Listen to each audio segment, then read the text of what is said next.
Halito, everybody. This is CT over at the NYC Indian, and we are back again with the Married at First Sight review, episode 1. The weddings are coming.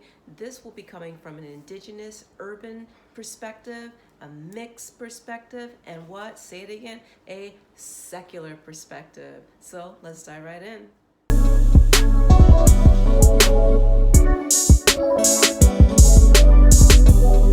So we start off with all of them going to their families to explain that they're going to be getting married. And there's different reactions, but I think the ones that stood out the most to me were probably Alyssa's mom, because her mom was extremely supportive.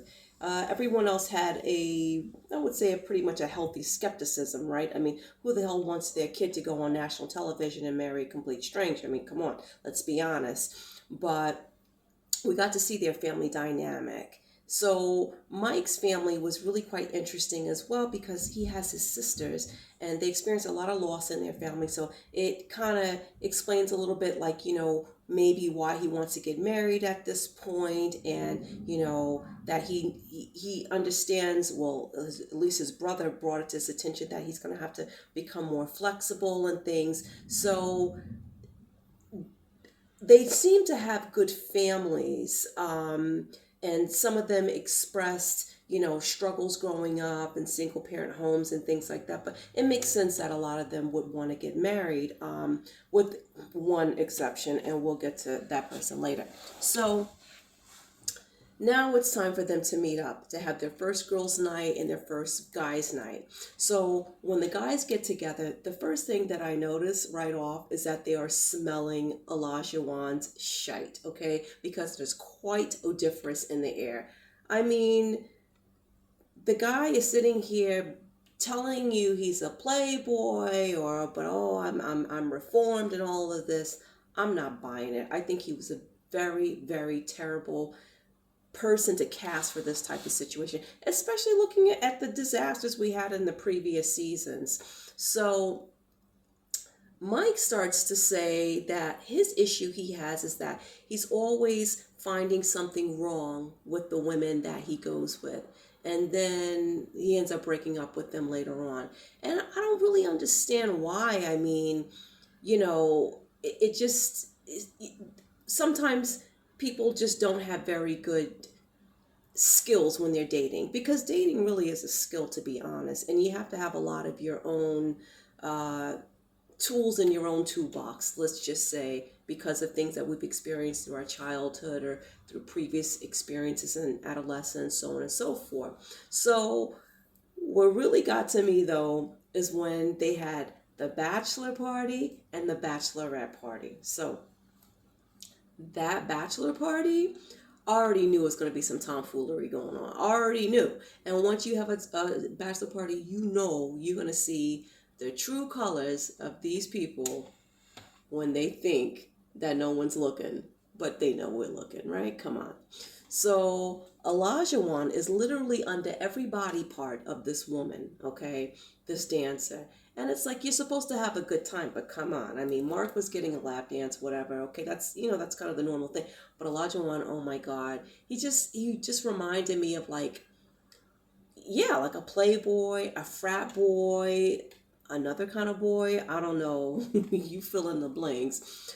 But when we pan over to the bachelorette party, they're together, they're toasting, and then who do we see over in the corner with her own friends?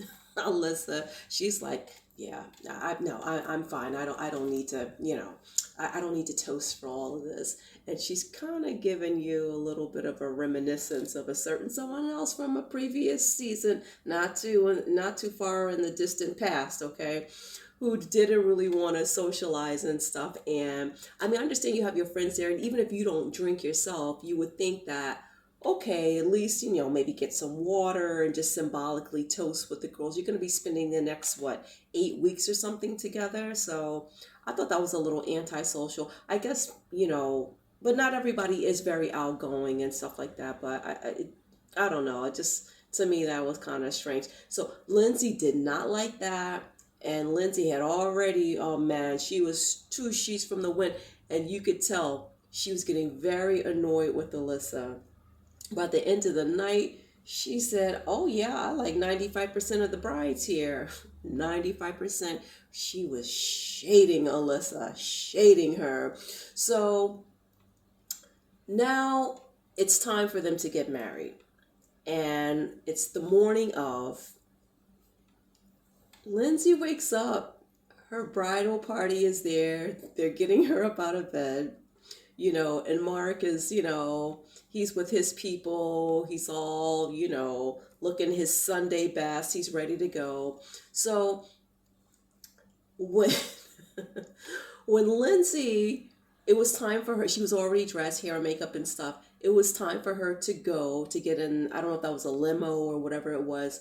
Girlfriend was lit, okay? She was totally lit. Now, Boston, a little background. I'm from New York, okay? So we know Boston a little bit, and Boston has some similarities with New York City, but Boston really has a reputation of being a party town.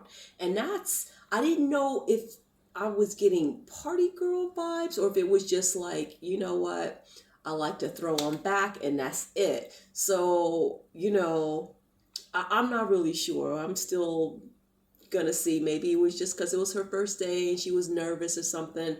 But by the time she got there, and like people are waiting for her at this point, she was twisted already. I mean, girlfriend was totally freaking twisted. So she sees her dad. She finally gets to the altar. Now, mind you, she didn't specify a type. And in fact, she had said to Alyssa and or the other girls, but that she didn't care if they were black, white, Hispanic, Asian, tall or short. She just wanted someone to love her. And I thought that that's a very healthy attitude to go into it with, especially this is like a blind date times, 100, right? So she's really trusting these experts, even though she shouldn't have. But it's if in a more ideal situation with a different group of experts, maybe she could have got someone who's a little bit more matched with her.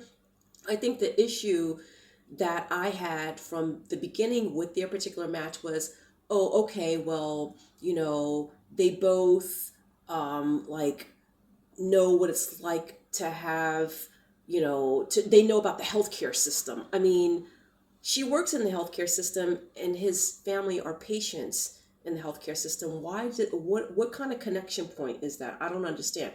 And then the other thing that they said is that they're both very outgoing people, like extroverts, right? So we have accused them in the past of pairing people that are two opposites. So maybe they just figure, oh, we're just going to put two people together that have this similar sort of personality, but certain things that are the same can be okay, but sometimes that doesn't work. Like two extremely shy people, it can be difficult because neither one can get the other person out of their shell. So these are two very outgoing people. You can see how excited his face gets and his eyes get really bright and really light and big, when he gets excited, and she's just a million miles a minute, basically. So they get to the altar, and I'm not expecting her to like reject him or anything because she said she doesn't have a specific type, just no,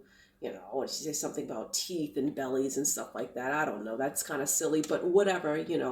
So they exchange, a couple of words at the altar, but I noticed like she just kept cutting them off. And I'm like, oh my God, here we go. Here we go. And I'm thinking to myself, is it like obvious that she's kind of drunk right now at the altar? Like, what is he thinking? I'm thinking, what is going through this man's mind? So they exchange the vows and everything, and he tries to put the ring on her finger, and he's having a hard time. And you could see he's really trying.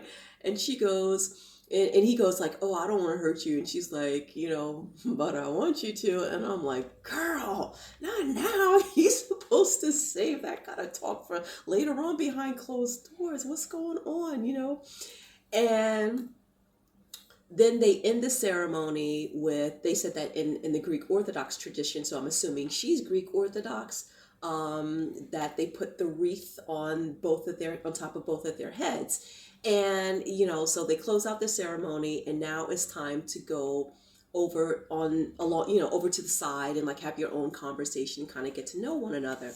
So they start talking and stuff like that, and and she wants to drink, of course, open the champagne, and she's like, "Hey, anybody got a knife? You got a knife?" She's ready just to like take the knife and like, you know, she is on 10. She's definitely on 10. But it's her wedding. I just wish she hadn't drank so much. Like, come on, I know you're nervous, but aren't you afraid of like making like a bad impression for the first time? He's gotta notice that, like, or at least like smell the alcohol. Like, I mean, I don't know. So they start talking and things like that, and it seems to be like decent chemistry in the beginning. But then you kind of sense that he was like starting to be like, oh, okay, wow, oh, she's a lot, oh, she's a whole lot, right? As my friends back in the Bronx used to say, a whole lot. So I just was like, all right, well, maybe like she'll tone it down just a little bit, but no, I think it's just she had a very long day. She was very tired. And when a girl gets tired, I mean, what else are you supposed to do? Just lay down and have a nap at the nearest bench. And that's what she did. So she enjoyed her little stretch out time, and he's looking at her. Now, this is when it was solidified in my mind that he's looking and going like, oh boy. Okay, what's wrong with her? Why is she laying down like that? So she sits up and they start talking, and then they start talking about the pets. And she tells him that she has two cats. He starts off by telling her that he has three cats. And it's like, oh my God. It was hard to kind of tell her reaction, because at first she was like, oh no, but then it seemed like, oh, but I love cats, so I guess it'll be okay. But I'm thinking, how are you going to do that with like all the bedrooms and stuff like that? Because cats can be so territorial, and oh God, that is just going to be a mess. But I don't know. I mean, she flashed her boobs for the cameraman, when she had her vows. Like she couldn't find her vows, but they asked her like, where are your vows? And she was like, oh, I got them here. And she like takes off her whole top, and she later on said that she had on pasties. But I mean, Married at First Sight, we are just getting firsts every season. We get some kind of eye-opening first, and that was certainly one. So I mean, we will see how they come together. I think that if she is able to just maybe tone it down just a little bit, then I think they could work out. But there's a fine line between dimming your light and toning down. So not to dim her light, she is a very bright, exuberant person. That's her personality, right? So you don't want to ask somebody to completely change that. That's kind of, we saw that in the past, right? People didn't like people's personalities and asking them to change like the core, like fundamental thing that they are. We don't want to ask a person to do that. But it's nothing wrong with saying, okay, let's kind of just, maybe tone it down so that we can kind of come to some sort of balance with one another's personalities, especially if both are so outgoing. And I think that sometimes it can be easy to come down on her, especially like, because we can think, oh, well, women are supposed to act like X, Y, and Z, or this is not feminine, or that's not feminine. Over here at the NYC Indian, we don't do that, okay?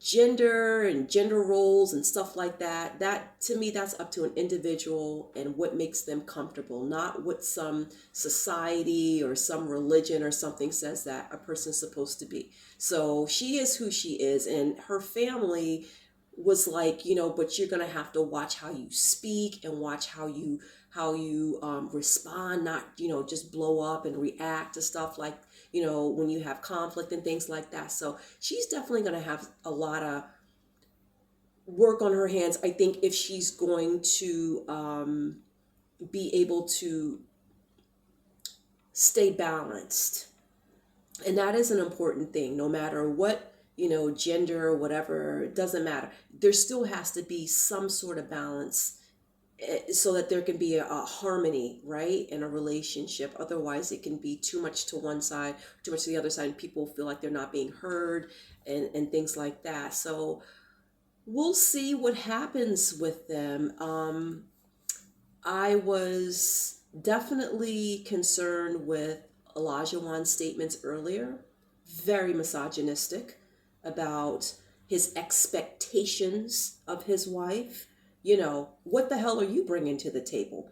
And I don't appreciate this idea that a woman is just supposed to cook and clean and have babies, okay? Now, if a woman wants to cook, clean, and have babies, that's her own prerogative. But for a man to say that this is your job to do for me, get out of here. Take a hike, okay? That this process is clearly not for you if you're thinking in that way, all right? This is for people who want to at least be open-minded and have some sort of I would imagine some sort of egalitarian balance in a relationship. Otherwise, like, go get married in one of these. Well, I'm not. Anyway, I'll leave that alone. But I am wondering just what the hell they were thinking casting him. And I really hope Katina is going to stand her ground with him. He has already displayed behavior to me that says he is just not the right person for her, not the right person for this process. Now, yes, she's young as well, and she's been hurt and things like that, but she's not over here like, just all over the place like this guy is with the fake identities and stuff like that. I mean, this is not good. This is not good. And I just hope that, because this way of thinking that he has, that's not going to change in 8 weeks. So I just hope on decision day, she says no. I hope this couple, like, nothing happens where, like, I really hope I just hope she walks out of this, with her head held high. I feel like he's going to put her through a lot. Now, of course, when I have these doomsday predictions, I'm hoping that I'm wrong. I don't want that to be the case. But look at what we're seeing here. Absolute garbage, okay? This is unacceptable. Why do you set a young girl up like that? Come on, people. So we will see next week what's going to happen. We have more weddings to come. So leave some comments below. What do you guys think? What do you think of the initial chemistry? Did you guys watch the after show where she gives a little bit more insight to how she was feeling when she first saw him? Did you guys think that there were going to be more weddings tonight? I didn't even think there was going to be weddings. So I just thought this was going to be like some more pre-show kind of, fanfare or something. I don't know, but this wound up being, a pretty good episode. Lindsay and Mark, we will see. Are we going to get some baby sharks out of this relationship? What's going to happen? What's going to happen? Is she going to be able to deal with him? We keep talking about her, but maybe his personality might be too much for her. Maybe she needs a shy, quiet person. Who knows? But we will see. So we'll be back next week. So, hey, thanks for tuning in. Everybody take care. And chipisa lacho.